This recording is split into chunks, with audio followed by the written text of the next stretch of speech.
Perkenalkan, nama saya Kurniawan, NIM 03231084. Di sini saya akan menjelaskan tentang pembelajaran selama 1 semester mata kuliah Mekanika Kabupaten Material kelas B.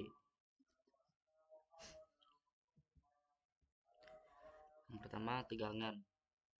Tegangan adalah gaya internal persatuan luas yang terjadi di dalam suatu material akibat gaya eksternal.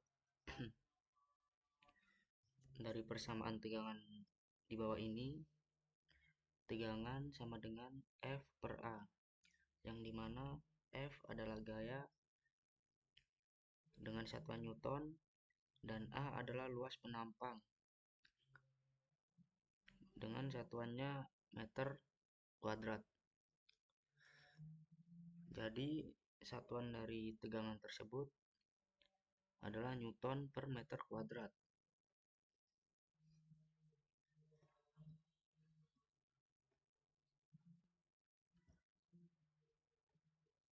Adapun jenis-jenis tegangan. Yang pertama, tegangan normal atau normal stress merupakan gaya tegak lurus terhadap permukaan penampang. Yang kedua, tegangan geser.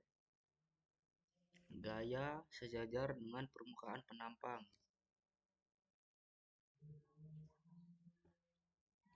Ya, regangan. Regangan adalah perubahan relatif panjang suatu material akibat penerapan tegangan. Dari persamaan regangan sama dengan delta L per L0, yang dimana delta L adalah perubahan panjang material dan delta 0 adalah panjang awal material atau panjang mula-mula. Di regangan, satuan tidak ada.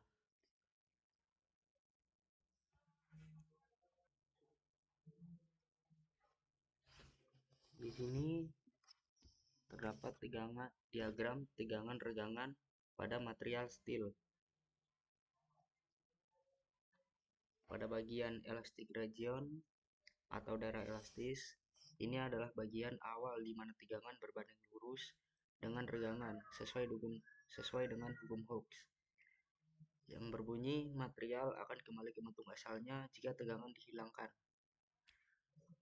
Dan ada di bagian yield point atau titik luluh.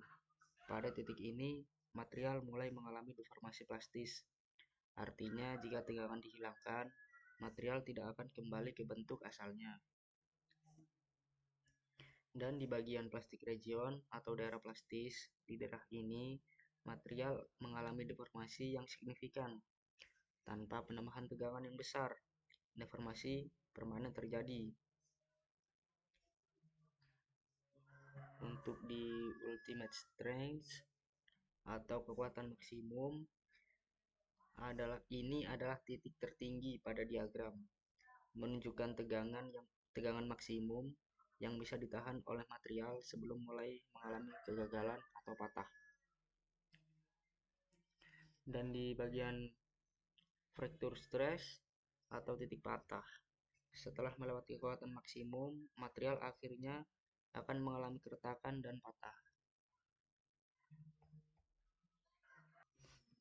Ya. Di sini hukum Hooke. Hukum Hooke merupakan tegangan yang diterapkan pada suatu material elastis berbanding lurus dengan regangan yang ditimbulkannya selama batas elastisitas material tersebut tidak terlampaui. Persamaan dari hukum Hooke sendiri adalah modulus elastisitas dikali dengan regangan.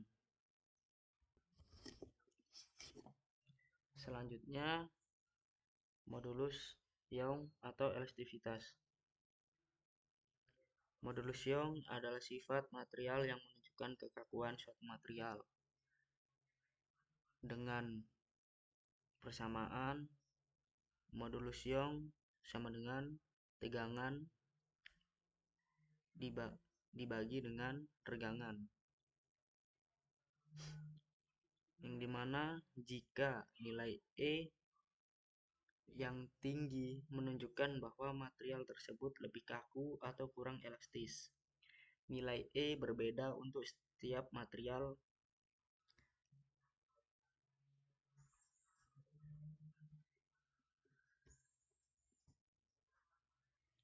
Baik, selanjutnya Poisson ratio.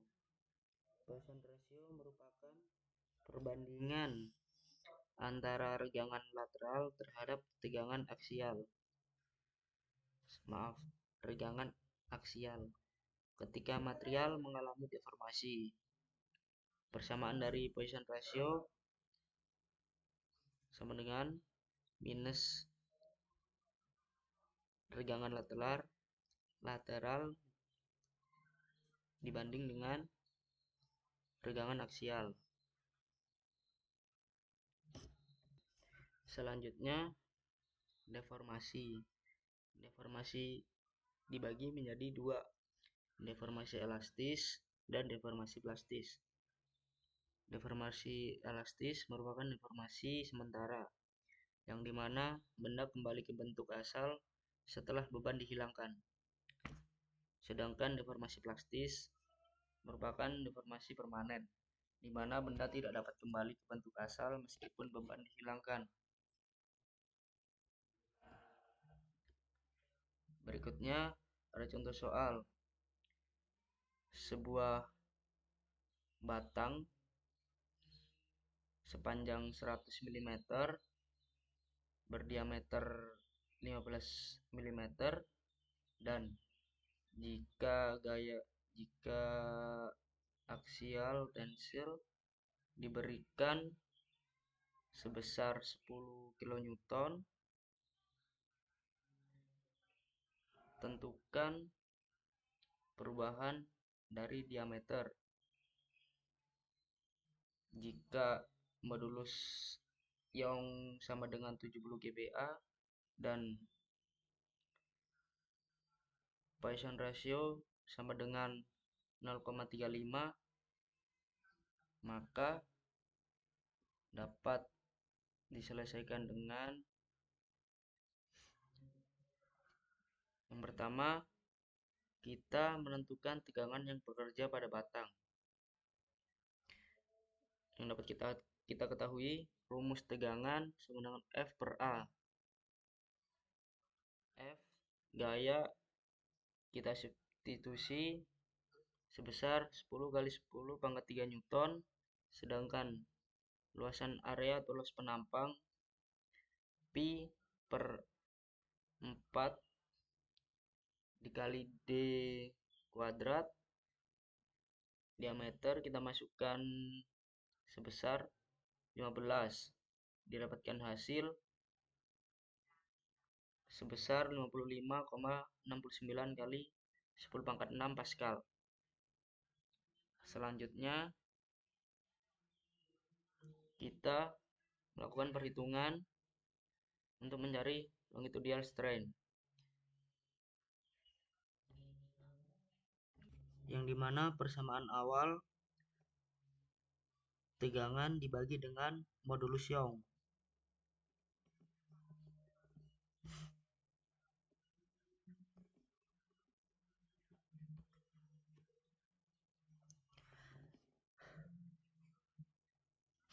Sebelumnya kan di modulus Young diketahui sebesar 70 GPa. Maka kita rubah terlebih dahulu ke Pascal menjadi 70 kali 10 pangkat 9 Pascal dan didapatkan hasil dari perhitungan tersebut sebesar 0,808 kali 10 pangkat minus 3. Selanjutnya kita lakukan perhitungan untuk mencari regangan lateral.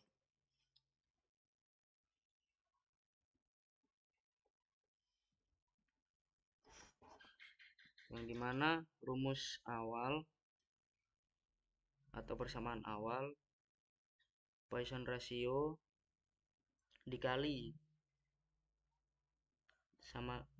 dengan regangan longitudinal dan didapatkan hasil 0,0808 kali 10 minus 3 dan disubstitusikan atau dimasukkan ke dalam rumus. Poisson ratio sama dengan 0,35 dan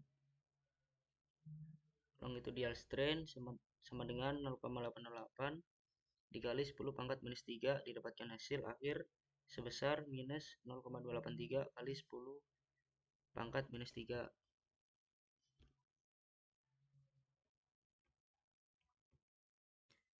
Selanjutnya kita dapat menghitung perubahan diameter.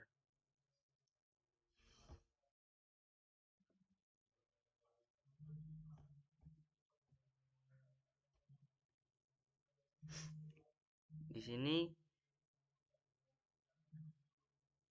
sesuai persamaan awal, perubahan diameter sama dengan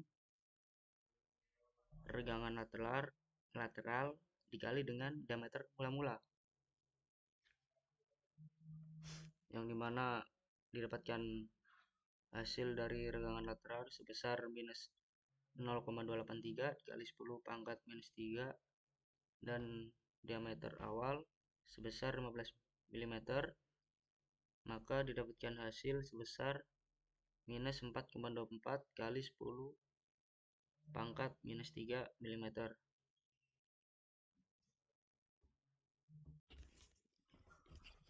Defleksi merupakan perubahan bentuk atau perpindahan yang dialami suatu elemen struktur seperti balok atau poros akibat penerapan beban eksternal.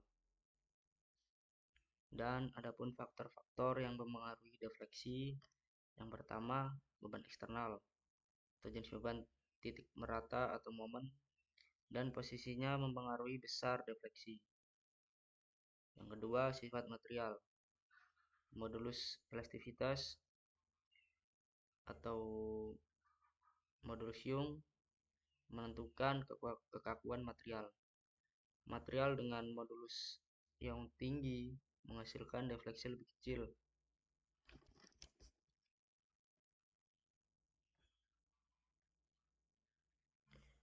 Dan adapun persamaan dari defleksi sama dengan modulus Young dikali dengan momen inersia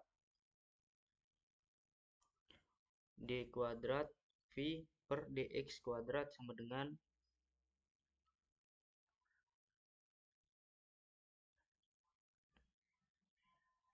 momen lentur pada posisi X. Untuk menentukan defleksi dapat menggunakan beberapa metode, diantaranya menggunakan metode superposisi. Metode ini digunakan untuk mendapatkan defleksi dan sudut rotasi pada balok. Konsepnya adalah bahwa defleksi suatu balok yang dihasilkan oleh beberapa beban yang bekerja secara simultan dapat diperoleh dengan mensuperposisikan defleksi yang dihasilkan oleh beban yang sama yang bekerja secara terpisah. Mungkin itu saja yang dapat saya sampaikan. Kurang lebihnya saya mohon maaf. Wassalamualaikum warahmatullahi wabarakatuh.